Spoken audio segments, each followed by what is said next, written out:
You can arrive at the end of a very long day with a strange feeling. The calendar was full. The inbox was active. There were meetings, messages, calls, documents, decisions, and dozens of small problems that seemed urgent in the moment. You were not lazy. You were not absent. You may have worked from early morning until late in the evening. And yet, when the day is over, the important work is still strangely thin. The argument is not clear enough. The analysis is not finished. The difficult decision has not become easier. The page contains words, but not the sentence that changes the whole piece. The spreadsheet contains numbers, but not the conclusion that makes them useful. The strategy exists in fragments, but not as a coherent thought. This creates a painful contradiction. Time was spent, effort was real, fatigue is undeniable, but the work that required the best of your mind did not receive the best of your mind. The natural reaction is often to add more time. Start earlier tomorrow, stay later, work through lunch. Use the quiet of the evening to finish what the day did not allow. This response feels logical because time is visible. Hours can be counted. A long day looks serious. A full calendar looks responsible.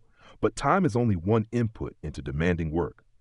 The other input is the quality of attention inside that time. Welcome. This episode explores why one protected hour can sometimes produce more valuable thinking than several fragmented hours, why a quick check can continue to occupy the mind after the screen is closed, and how to protect concentration without becoming unavailable, rigid, or obsessed with working at maximum intensity all day. The goal is not to praise speed. It is not to turn work into a race. It is not to argue that every interruption is equally harmful, or that every profession should be organized around long periods of solitude. The goal is more precise. It is to notice that cognitively demanding work depends on continuity. When attention remains with one difficult task, the mind can build depth. When attention is repeatedly divided, much of the day can be spent rebuilding the context that was just abandoned. A useful way to think about this is to imagine that the quality of demanding work depends on two things: the amount of time given to it and the intensity of focus during that time. This is a model, not a universal law. It cannot calculate the value of every hour. It does not account for talent, experience, sleep, emotional state, task difficulty, or the quality of information available. Still, it reveals something that ordinary time tracking misses. Two people can both spend 3 hours on the same kind of problem and use those 3 hours very differently. One person spends the time inside a single cognitive world. The relevant documents are open. The question is clear. The mind stays close to the evidence, notices contradictions, tests interpretations, and gradually forms a stronger view. There may be moments of difficulty and even boredom, but the thread remains intact. The other person also spends 3 hours, but the work is interrupted by a meeting reminder, 2 message checks, a short call, a news headline, a request from a colleague, and the temptation to solve an unrelated administrative problem. None of these events seems large. Some take less than a minute. The clock still records 3 hours of work, but the mind does not experience one 3-hour session. It experiences a sequence of partial entries and exits. The difference is not moral. The first person is not more virtuous. The second person is not careless. Often the fragmented pattern is encouraged by the environment. Fast replies are visible. Availability is easy to recognize. Concentrated thinking is mostly invisible until it produces something worth seeing. That is one reason fragmentation can survive for so long. It often feels productive while it is happening. Every message answered creates a small sense of completion. Every meeting adds movement. Every notification offers a clear next action. Difficult work offers fewer immediate rewards. For long stretches, it can feel uncertain.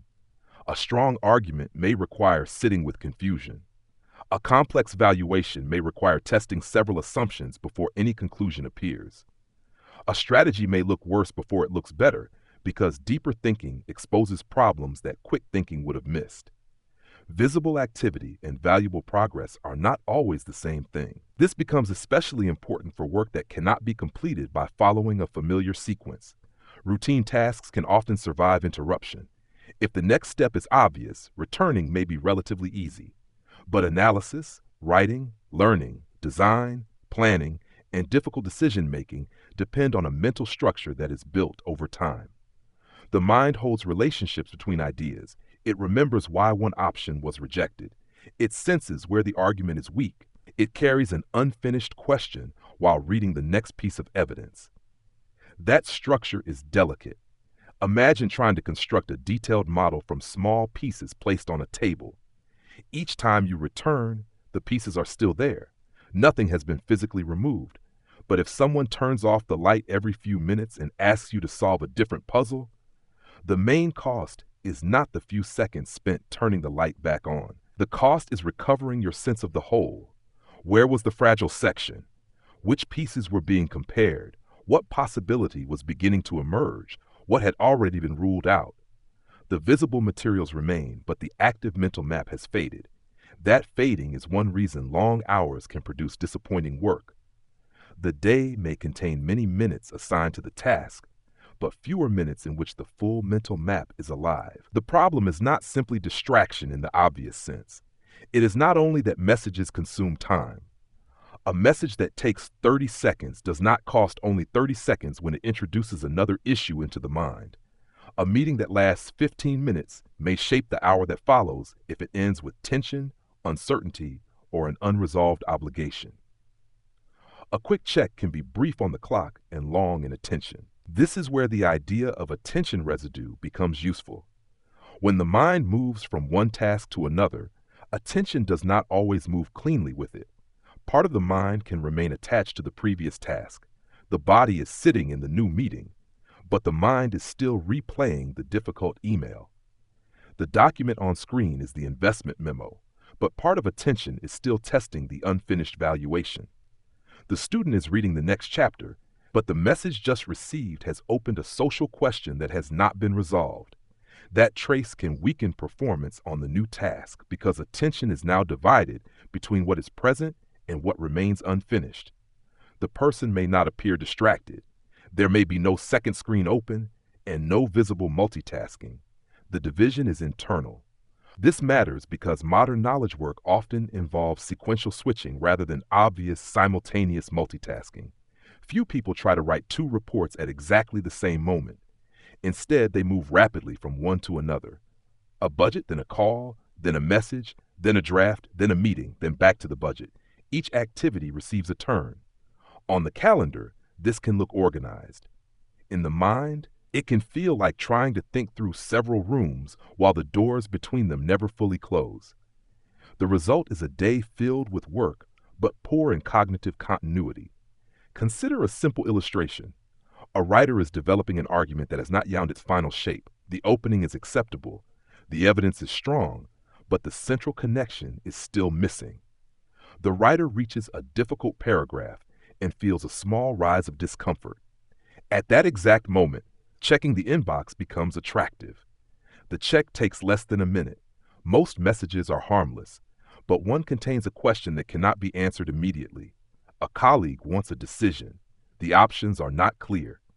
There is no crisis, so the writer closes the inbox and returns to the draft. From the outside, almost nothing happened. The interruption was brief. The document is still open at the same paragraph. The writer may even feel disciplined for returning quickly, but the mental situation has changed. Before the check, there was one unresolved problem: how to make the argument work. After the check, there are 2. Part of attention is now evaluating the colleague's question, imagining possible replies, wondering how urgent it really is, and anticipating what might happen if the answer is delayed. The writer is back at the paragraph, but not all of the writer's mind is back. This does not mean every message destroys concentration. It does not mean every interruption produces the same effect. A simple piece of information may be absorbed and released quickly. An urgent issue may deserve immediate attention. A routine task may not require much mental depth in the first place. The cost depends on the nature of what was interrupted, the nature of what was introduced, and whether either task remains unresolved. But that nuance should not hide the central point.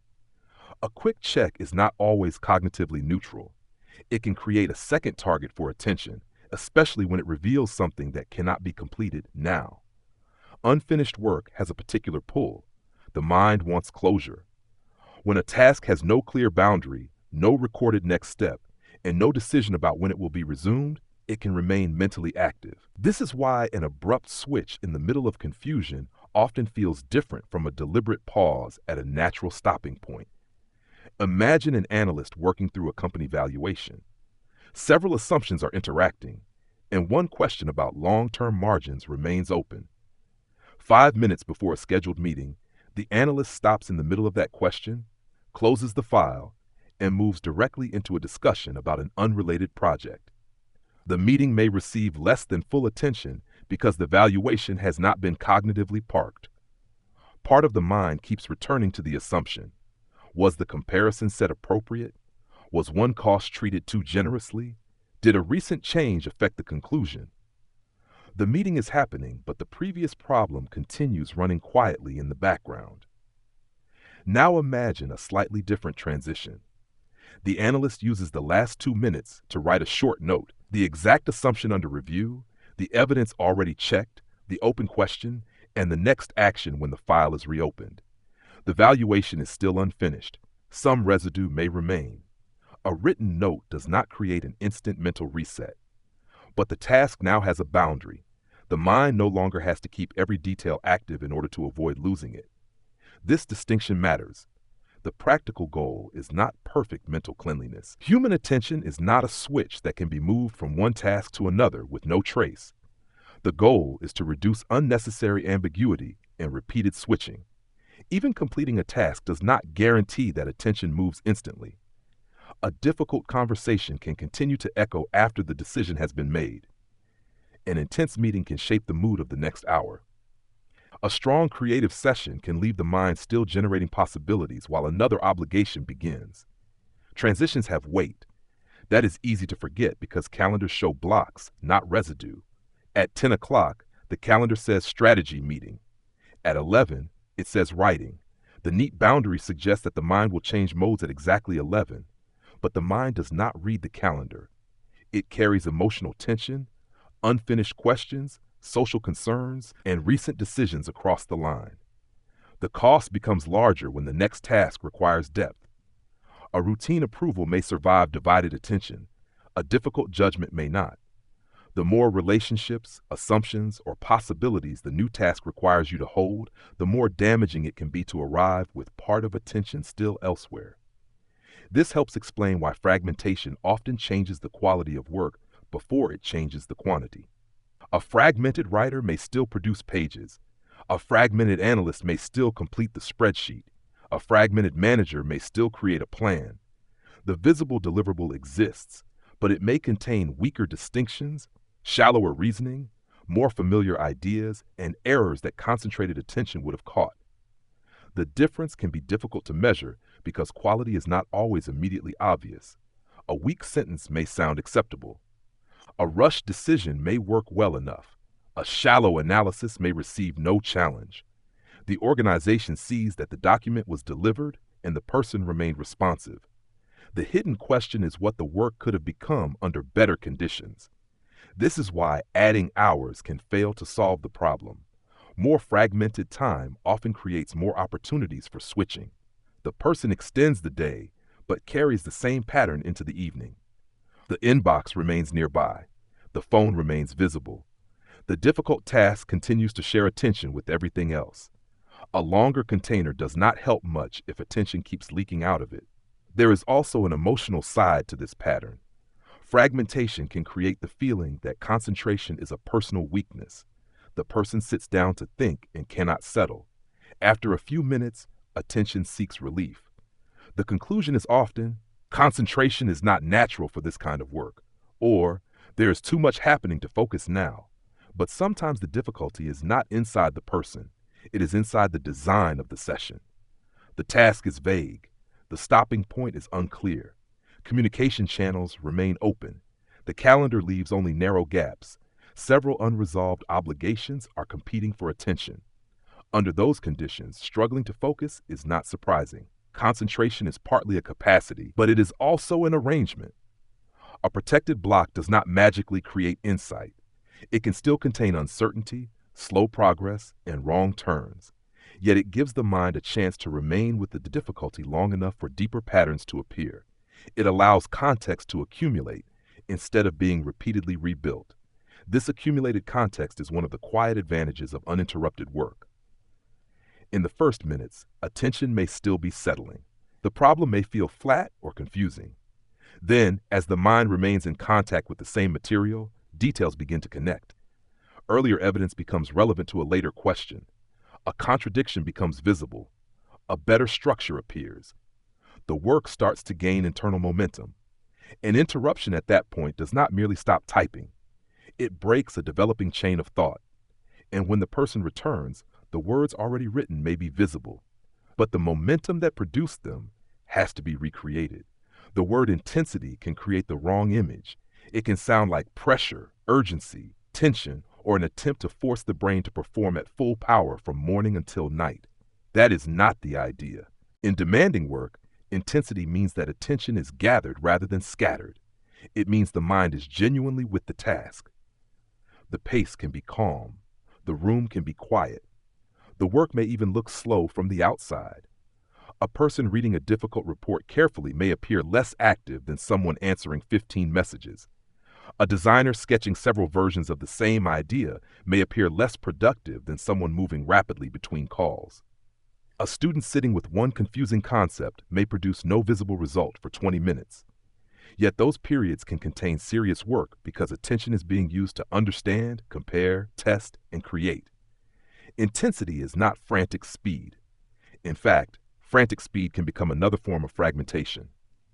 When the goal is to move as fast as possible, the mind may rush toward familiar answers, avoid uncertainty, and treat every pause as failure.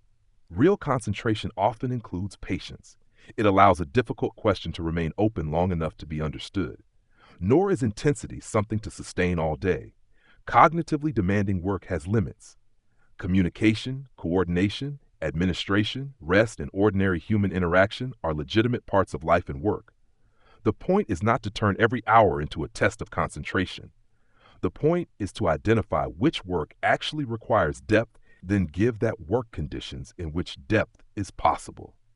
This selective approach changes the question. Instead of asking, how can every minute become more productive? Ask which part of this day needs the full continuity of attention.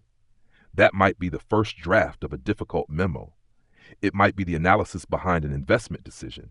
It might be learning a new technical skill. It might be preparing for a conversation where the consequences are significant. It might be designing the structure of a project before many people begin working on it. Once the demanding task is identified, batching becomes useful. Batching means grouping similar or related work so that attention does not have to cross unnecessary boundaries. It can happen at different scales. A researcher may separate analysis, drafting, and editing into distinct periods.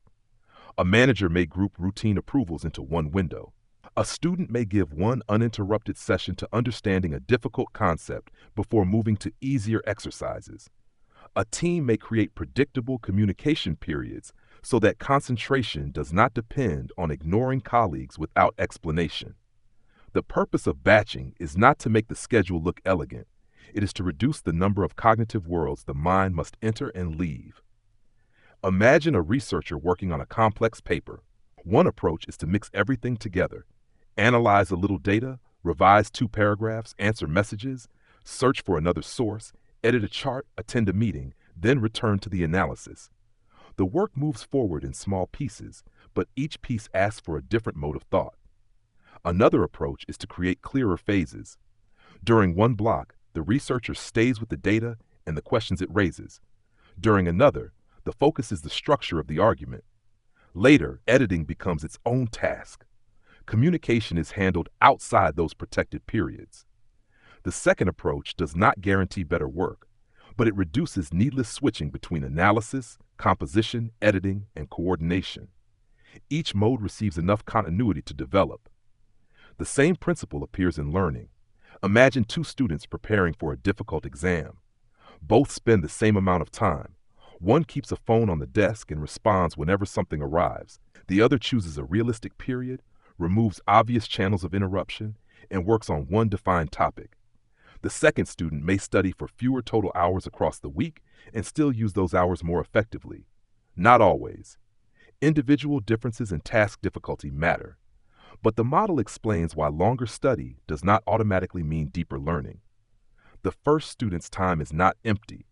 Notes are read, problems are attempted, pages are turned, yet each switch forces the mind to recover the learning context. What principle was being tested? Why was the previous answer wrong? Which distinction was becoming clearer? The visible activity continues, but the thread is repeatedly weakened. The deeper lesson is that time cannot be evaluated apart from the state of attention inside it. This is uncomfortable because hours are easy to count and intensity is not. A manager can see that someone stayed late. A company can count messages sent. A student can report studying for 6 hours. But it is much harder to see whether the important task receives sustained attention. So people often use visible time as a substitute for invisible quality. That substitution can shape identity. Long hours become evidence of commitment. Immediate replies become evidence of responsibility. A full calendar becomes evidence of importance. Protected concentration can look selfish because it creates temporary unavailability. A closed door may appear less cooperative than constant access, even when the work behind that door serves the team. This tension is real. Concentration has social consequences. Other people may need information. Decisions cannot always wait. Delayed replies can create friction. A practice that protects one person's focus by making everyone else's work harder is not automatically wise. That is why focus should be designed, not merely defended. A protected block works better when its boundaries are visible. Colleagues know when a response can be expected. Urgent channels are defined. Routine questions are gathered. Meetings are placed with some awareness of the work they interrupt. The person concentrating is not disappearing without explanation. Temporary unavailability becomes part of a shared arrangement. This turns focus from a private act of resistance into a form of coordination. Consider a small team that agrees on 2 communication windows during the day. This is only an illustration. The exact schedule will depend on the work. Outside those windows, people can concentrate on tasks that require continuity, while truly urgent issues use a separate route. The arrangement does not eliminate messages or meetings, it gives them a place. The value of the arrangement is not silence for its own sake. It is predictability. A person can enter a demanding task without wondering whether every message must be checked immediately. Colleagues can ask for help without fearing that the request has disappeared. The team is not choosing focus over communication. It is choosing a clearer relationship between them. This matters because unresolved uncertainty about availability can itself divide attention. If someone has decided not to check messages for 90 minutes but feels guilty every 5 minutes, the channel is closed while the mind remains open to it. A clear rule reduces that internal negotiation. The same principle can be used personally. Before beginning a protected block, decide what counts as an emergency, when communication will be checked, and what the block is meant to produce. Then the mind does not have to renegotiate the boundary every time discomfort appears. Without such clarity, the urge to switch often presents itself as responsibility. Perhaps something important has arrived. Perhaps a colleague is waiting. Perhaps a faster reply would be appreciated. Sometimes that is true. Often it is only possible, and possibility is enough to pull attention away. A boundary turns an endless question into a temporary decision. The cost of fragmentation becomes clearer when it is examined inside different kinds of work. Take the example of a portfolio manager preparing an investment committee memo. The task is not simply to transfer facts into a document. It requires judgment. Evidence must be weighed. Assumptions must be compared. The strongest argument against the investment must be taken seriously. The conclusion must remain clear, even when the data is mixed. Now imagine that the memo is written between price alerts, internal messages, short calls, and updates on another company. Every interruption may be legitimate. Markets move. Colleagues need decisions. New information can matter. But the memo still requires a coherent chain of reasoning. The danger is not only that writing takes longer. The greater danger is that the memo becomes a record of whichever thought was most available after the latest interruption. The argument may become reactive. Contradictions may survive because the mental model is never held steadily enough to expose them. Confidence may rise or fall with the last piece of information rather than with the full body of evidence. For this kind of work, a protected block does not mean ignoring the market all day. It means choosing a period in which the main decision receives undivided analysis with a defined way to handle genuinely urgent developments.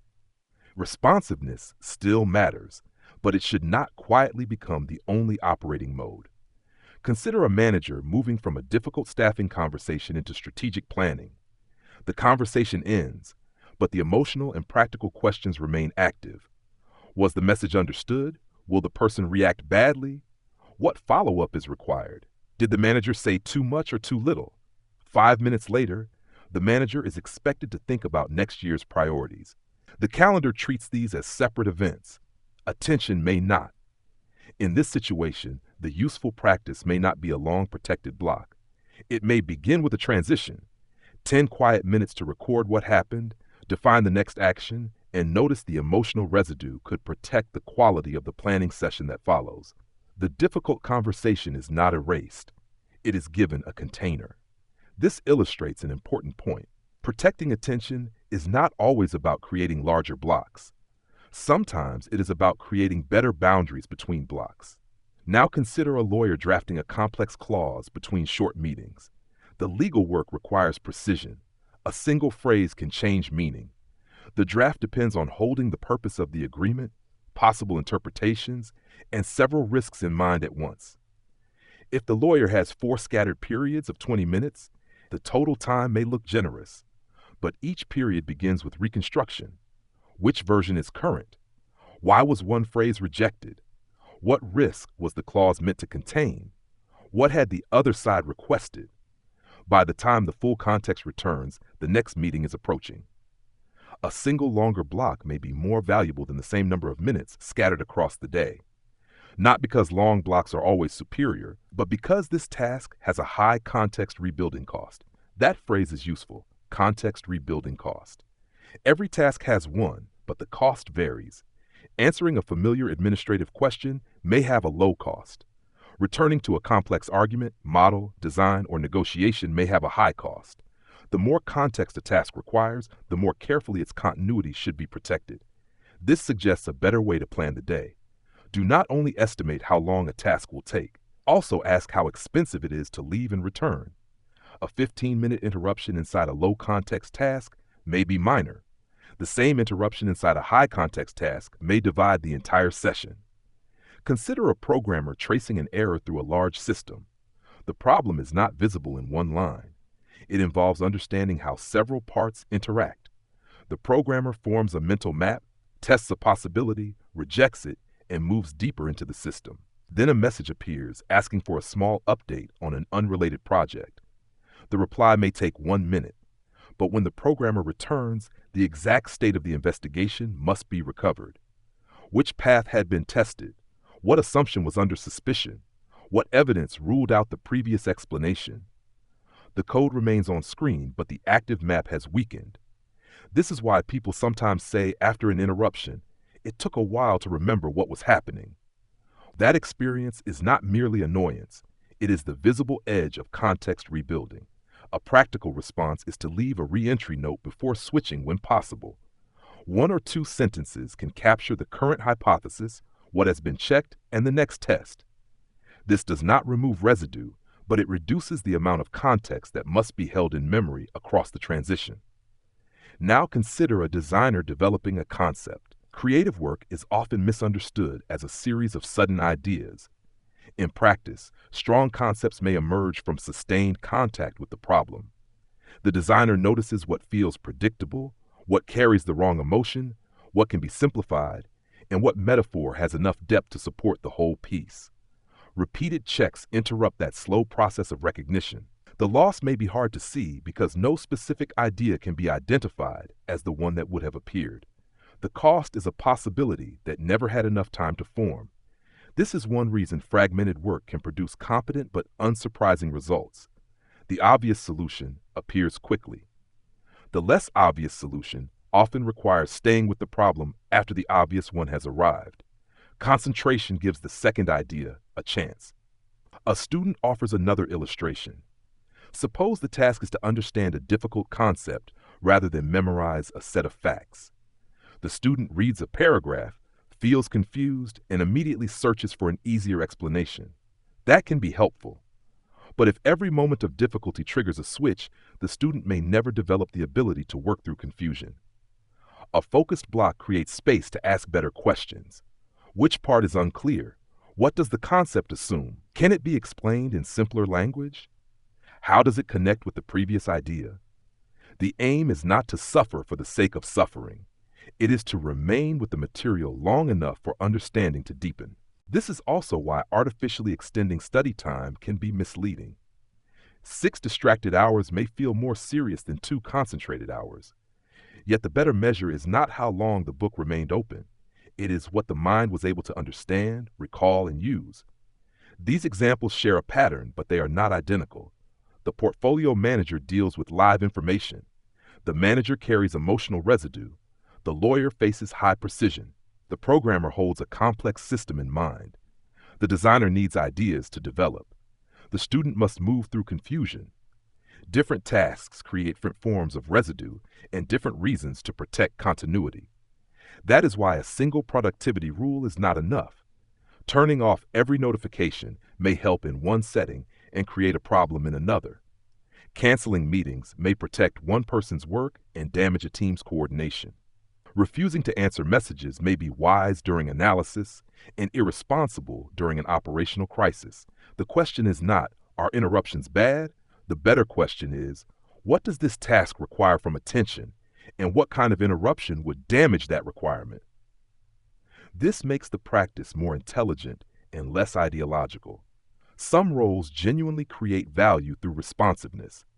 A senior executive may spend much of the day receiving information, making decisions, resolving conflicts, and directing attention across an organization. A salesperson may need to respond while an opportunity is active. A person responsible for an urgent operation may have to remain available because delay carries real cost. In those roles, constant input is not merely a distraction from the work. It can be the work, but role-specific exceptions should not be used as universal models. A leader whose value comes from rapid decisions may need a different attention pattern from an analyst whose value comes from sustained reasoning. A person who coordinates many specialists may work differently from the specialists producing the detailed analysis. The mistake is to copy the visible behavior of a highly responsive role without asking whether the same behavior supports your own value. Someone can be surrounded by messages and still do excellent work if judgment across those messages is the central task. Someone else can appear equally busy and slowly lose the ability to produce the analysis, writing, or design for which they were hired. The right schedule follows the work, not the status of the person using it. Once the task and its attention requirements are clear, several practices can protect continuity without turning the day into a rigid system. The first is to define the block by its purpose, not only by its duration. Work on the report for 90 minutes is a time commitment. Clarify the central recommendation and test it against the strongest objection is an attention target. The second instruction gives the mind a clearer world to enter. A vague block creates more opportunities to drift because success is undefined. The person opens documents, reviews notes, adjusts formatting, searches for more information, and checks communication whenever the next action becomes uncertain. The time is protected, but the work inside it is not directed. A clear target does not need to guarantee completion. Difficult work is unpredictable. The purpose can be to advance one meaningful stage, identify the main risk, draft the argument, compare 3 assumptions, understand one concept, or choose between 2 structures. The important thing is that the block has a cognitive center. The second practice is to remove avoidable switches before the block begins. This sounds obvious, but the important word is before. Once difficult work has started, every small decision about distraction consumes attention. Should the phone be moved? Should the inbox be closed? Is the message important? Would one quick reply make it easier to focus? Each question invites negotiation. Prepare the conditions in advance. Close channels that are not required. Gather the relevant material. Decide when communication will be checked. Make urgent exceptions explicit. The aim is not to create a perfect environment. It is to reduce the number of choices that compete with the task.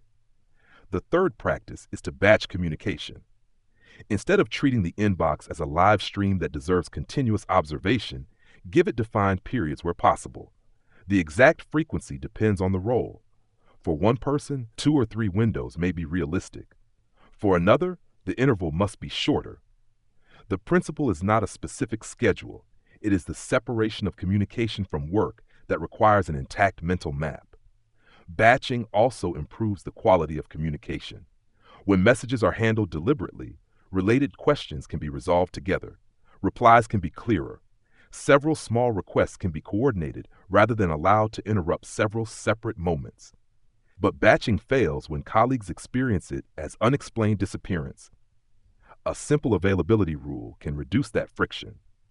People know when replies usually arrive, which channel is reserved for genuine urgency, and when focused work is likely to happen. The arrangement protects both concentration and trust. The fourth practice is to create a deliberate stopping point before switching. When a task cannot be completed, leave a visible path back into it. Record the current state, the unresolved question, and the exact next action. Save the relevant material in a form that is easy to reopen. If possible, stop after a natural unit rather than in the middle of an undefined struggle. This is not a ritual for perfection. It is a way to reduce the mind's fear of losing the thread. A useful stopping note can be very short. Current conclusion: demand is stronger than expected, but the margin assumption remains uncertain. Next, compare the last 2 reporting periods and test the downside case. That note gives the future mind a door back into the work. Without it, the task remains a cloud. The mind knows something important is unfinished, but cannot trust that the details are safely stored. Residue grows from that ambiguity. The fifth practice is to pay attention to transitions after emotionally charged work. Not all residue is intellectual. A tense conversation, a disappointing result, or a conflict can follow a person into the next task. Trying to suppress it immediately may not work. A short transition can be more effective than pretending the previous event has disappeared. Write down what happened. Define what can be acted on now and what must wait. Take a brief walk without adding new input. Review the purpose of the next block. These actions do not eliminate emotion. They acknowledge that attention needs help changing direction. The sixth practice is to protect the most demanding work from calendar fragmentation. A day with 6 open hours can still contain no usable block if those hours are divided into narrow spaces between meetings. A 30-minute gap may be enough for routine work, but too short for a task with a high context rebuilding cost. This means calendars should be evaluated not only by how full they are, but by the shape of the remaining time. 3 isolated gaps are not always equivalent to 1 continuous period, even when the total minutes are the same. Where there is control, cluster meetings. Place related conversations near each other. Preserve at least 1 block for the work that needs a full mental map. Where there is little control, identify smaller tasks that genuinely fit the gaps instead of repeatedly forcing a deep task into spaces that cannot support it. The 7th practice is to use shorter deadlines occasionally as concentration training. A realistic time limit can increase intensity because it removes the expectation of endless availability. If a task normally expands across an afternoon, giving it a focused 90-minute block may encourage clearer choices about what matters. But this must be used with care. The purpose is not chronic urgency. It is not to create panic or reduce every task to a race. A shorter block should remain realistic enough to support quality. The experiment is useful when it teaches the mind to gather attention, not when it rewards rushed work or constant stress. The 8th practice is to separate demanding modes when that separation helps. Analysis, drafting, and editing can interfere with one another when mixed too early. A writer who edits every sentence while trying to discover the argument may repeatedly move between creation and judgment. An analyst who formats the presentation while still testing the conclusion may use visual polish to avoid intellectual uncertainty. Separating modes can reduce these switches. First understand, then draft, then refine. The exact order varies, and some work benefits from iteration. The aim is not a rigid sequence. It is awareness of when two cognitive modes are competing inside the same minute. The ninth practice is to measure sessions by quality, not only by time. After a protected block, ask what became clearer. Was the main question advanced? Did the work reach a level of depth that scattered time rarely produces? How difficult was it to settle? What interrupted attention internally, even when nothing interrupted externally? This kind of review is more useful than simply celebrating a long session. A 3-hour block can be poorly designed. A 45-minute block can be excellent. Duration matters, but it should not become another visible substitute for quality. The 10th practice is to make recovery part of the design. Concentration is demanding. A culture that treats every free minute as an opportunity for more intensity will eventually weaken the very capacity it wants to use. Protected work should exist beside lower demand tasks, breaks, conversation, movement, and genuine rest. The aim is not maximum intensity, it is appropriate intensity. A strong working rhythm may contain 1 or 2 serious periods of concentration, not an entire day at the same cognitive level. The rest of the day can hold communication, administration, meetings, and recovery. What matters is that the demanding work is not forced to compete with all of them at once. These practices are not commandments. They are ways to make attention visible. That visibility matters because fragmentation often hides inside respectable behavior. The meeting is legitimate. The message is useful. The request is small. The calendar is efficient. No single interruption appears responsible for the weakness of the final work. The cost is distributed across dozens of transitions. This can create a dangerous conclusion because no interruption looks large enough to matter. The pattern must be harmless. But many small switches can change the character of a day. The person no longer spends meaningful time inside one problem. Work becomes a surface crossed quickly rather than a place entered deeply. There is a larger reason this pattern deserves attention. Modern work is unusually good at producing signals of activity. Messages show that someone is present. Meetings show that people are involved. Status updates show that projects are moving. These signals are useful. Organizations need coordination and visibility. But the work that creates durable value often produces very few signals while it is happening. A person may sit quietly for an hour and change nothing that others can see. No message is sent. No meeting is held. No box is checked. The person may look inactive. Yet during that hour, a weak assumption may be discovered, a decision may become clearer, or an argument may find its structure. This creates a cultural imbalance. Responsiveness is visible immediately. Quality appears later.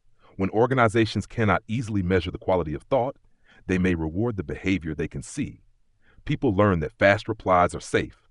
A crowded calendar signals usefulness. Visible busyness becomes a form of protection in environments where the real contribution of knowledge work is difficult to define. The result is not necessarily caused by bad managers or careless employees. It can emerge from uncertainty. When nobody is sure how to recognize valuable thinking, activity becomes a substitute. But a workplace organized entirely around visible responsiveness can turn skilled people into permanent context rebuilders. Writers rebuild arguments.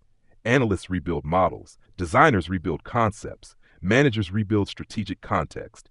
Each person remains active, but less of the organization's intelligence is available at any one moment. This is not only an individual productivity problem, it is a design problem. The moral language around responsiveness makes this harder to challenge. Immediate availability can feel generous. Delayed response can feel selfish.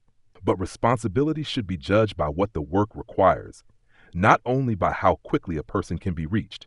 Sometimes the responsible act is to answer now. Sometimes the responsible act is to remain with the difficult problem long enough to produce a better answer later. The difference cannot be decided by a universal rule. It requires judgment about the role, the task, the urgency, and the people affected. That judgment becomes easier when attention is treated as a limited working resource rather than an infinite background capacity. Every request is not only a claim on time, it can also be a claim on continuity.